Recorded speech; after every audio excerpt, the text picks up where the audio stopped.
आज 3 दिन हो चुके थे। नरेंद्र से ना तो कुछ खाया गया था और ना ही वो सो पाया था। उसे समझ नहीं आ रहा था कि वो कैसे अपने बच्चे पिशाच से पीछा छुड़ाए। इधर उसके बच्चे का पिशाच उससे बार बार पानी मांग रहा था। पिताजी, पिताजी, आप मेरी बात क्यों नहीं सुनते हैं? कृपया करके मुझे पानी पिला दीजिए ना। मुझे इतनी प्यास कभी नहीं लगती थी। पिताजी, पता नहीं मुझे क्या हो गया है। मेरा गला हमेशा सूखा रहता है। नरेंद्र बार बार एक ही बात सुनकर परेशान हो गया था, लेकिन अब वो चाहता था उस पिशाच की आवाज उसके कानों में ना पड़े। अगर मेरी यही हालत रही और मैंने कुछ नहीं खाया पिया तो मैं मर जाऊंगा। क्या करूं? मैं क्या करूं? हाँ, मैं अपने कानों को बंद कर लेता हूं, ये ठीक रहेगा। हाँ। पहले तो वो अपने हाथों से अपने कान को बंद करता है, लेकिन बच्चे की आवाज आती ही रहती है। फिर वो सोचता है क्यों ना एक कपड़ा अपने कानों पर बांध लो। हाँ, उसे एक कपड़ा मिल ही जाता है, लेकिन जैसे ही उसे उठाकर वो अपने कानों में बांधने की कोशिश करता है, उस कपड़े में आग लग जाती है। अरे अरे, इसमें आग कहां से लग गई? यहाँ तो कुछ भी नहीं दिख रहा जिससे आग लगे। अचानक उसकी नजर कमरे में जाती है। उस बच्चे का पिशाच उसे अब कहीं नहीं दिख रहा था।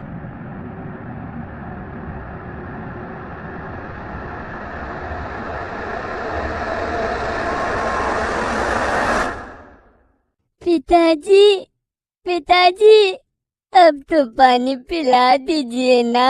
बहुत देर हो गई है। आपको मुझ पर दया नहीं आ रही है पिताजी? मैं तो बहुत छोटा हूँ।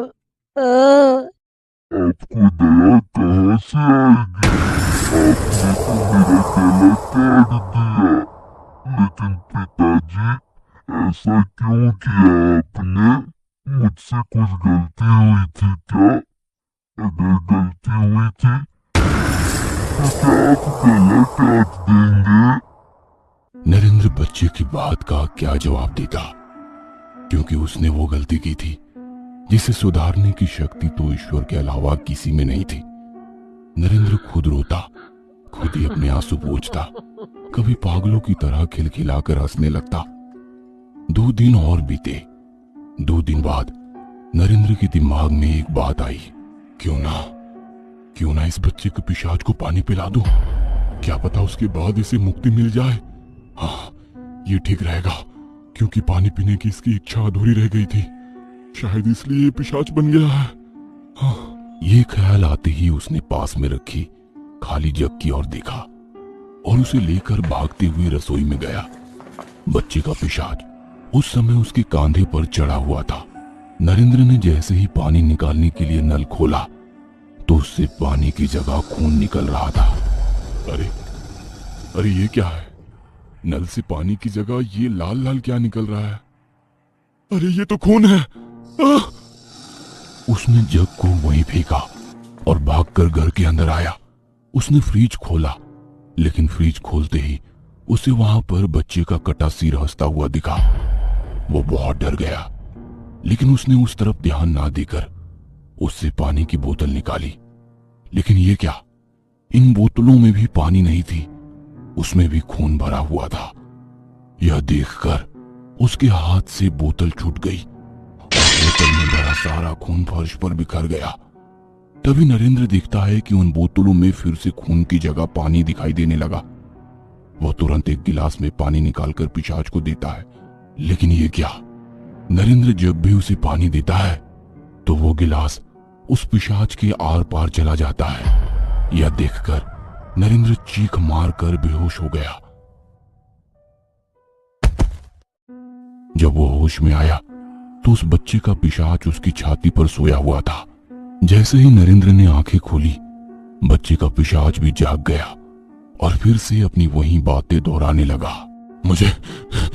मुझे छोड़ दो मेरे बेटे, मुझसे गलती हो गई, मुझे छोड़ दो। लेकिन बच्चे ने उसकी बात को अनसुना कर दिया और कहता रहा, पिताजी, पिताजी, अब तो पानी पिला दीजिए ना। नरेंद्र की हालत पागलों की तरह हो गई थी। उसके सोचने समझने की शक्ति शिथिल हो रही थी। तभी अपने घर की खुली खिड़की के बाहर उसका ध्यान गया। वो आसमान की ओर निहारने लगा। आज चांद नहीं निकला था, आज अमावस की रात थी। उसे याद आया आज वो सिद्ध बाबा जरूर आए होंगे। वो उसी समय घर से बाहर निकल गया। हो ना हो बाबा के पास ही उस पिशाच से मुक्ति का उपाय जरूर मिलेगा। नरेंद्र ये सोचते हुए चला जा रहा था, लेकिन इस बार वो बाबा उसे कहीं नहीं दिखे। नरेंद्र ने बहुत देर इंतजार किया, लेकिन बाबा नहीं आए। तब वो उस खंडहर की ओर चल पड़ा जहां बाबा ने उसे बुलाया था और उसने अपने बेटे की बलि दी थी। चलते चलते वो वहां पहुंच गया। आज उसे खंडहर में प्रवेश करने में पिछली बार से भी कहीं गुना अधिक डर लग रहा था।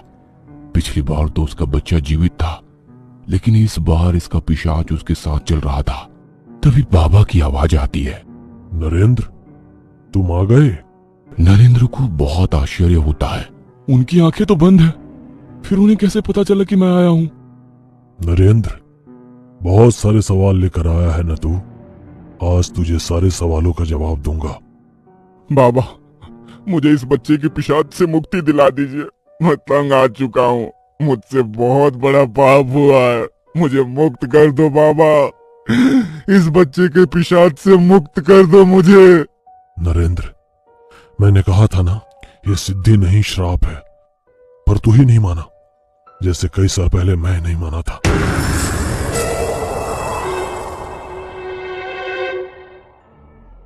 तू कुछ दिनों में परेशान हो गया नरेंद्र। मैं तो ये श्राप पिछले 70 सालों से भुगत रहा हूं। 70 साल पहले मैं भी तुम्हारी तरह ही था।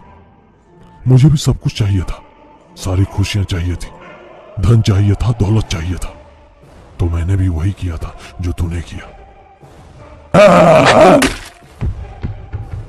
मैंने भी एक बच्चे की बलि दी ताकि मुझे भी उस बाबा की सारी सिद्धियां हासिल हो जो हमारे गांव आया करते थे। और फिर उस बच्चे का पिशाच मेरे भी पीछे वैसे ही लग गया जैसे तुम्हारे पीछे। हर वक्त वो मुझे दिखाई देता, हर वक्त वो मुझे मेरी गलतियों का एहसास कराता। सिद्धि के रूप में श्राप मेरी किस्मत में अपना काला पन्ना लिखने आ गया था। तंग आकर मैंने एक दिन खुद को मारने की कोशिश की, लेकिन मौत मेरी किस्मत में नहीं थी। मैं जंगल में कई दिन भूखा प्यासा पड़ा रहा, कभी भूख से बेहोश हो जाता। जंगली जानवर मेरे शरीर को नोचते रहे। एक दिन उसी सिद्धि बाबा की नजर मुझ पर पड़ी जिनसे मैंने सिद्धियां ली थी। मैं रोते हुए उनसे पिशाच से मुक्ति की बात कही। बाबा ने कहा, पिशाच से मुक्ति लगभग असंभव है। हाँ, सिर्फ एक दिन के लिए मैं ऐसा कर सकता हूँ कि उस एक दिन को ये तुझे ना दिखे, और वो दिन अमावस का होगा। मैंने सिद्धियां तो प्राप्त कर ली थी, इसलिए मैं अमावस के दिन अपनी सिद्धि से लोगों की मदद करने लगा। ये मेरा पश्चाताप था, ये मेरे उस महापाप को कम करने की कोशिश थी जो मैंने भी तुम्हारी तरह एक मासूम को मार कर की थी। ये श्राप कई पीढ़ियों से चल रहा है, ये एक के बाद एक को अपने चंगुल में लेता है। इससे कोई मुक्त नहीं हो सकता। बाबा, आप तो सिद्ध पुरुष है। माना कि आपने भी हत्या की है, लेकिन उसके बदले में आपने कई लोगों की मदद भी तो की है। आज एक मदद मेरी भी कर दीजिए, किसी तरह मुझे मुक्ति दिला दीजिए बाबा। तू बहुत जिद्दी है नरेंद्र। तू पहले भी नहीं माना था, इस बार भी नहीं मानेगा। ठीक है, आज तक मैंने किसी को नहीं बताया, लेकिन तुझे बताता हूँ। इस पिशाच से मुक्ति के लिए तुम्हें। उसके बाद बाबा ने नरेंद्र के कानों में कुछ कहा, जिसे सुनकर नरेंद्र चौंक जाता है, उसके होश उड़ जाते हैं।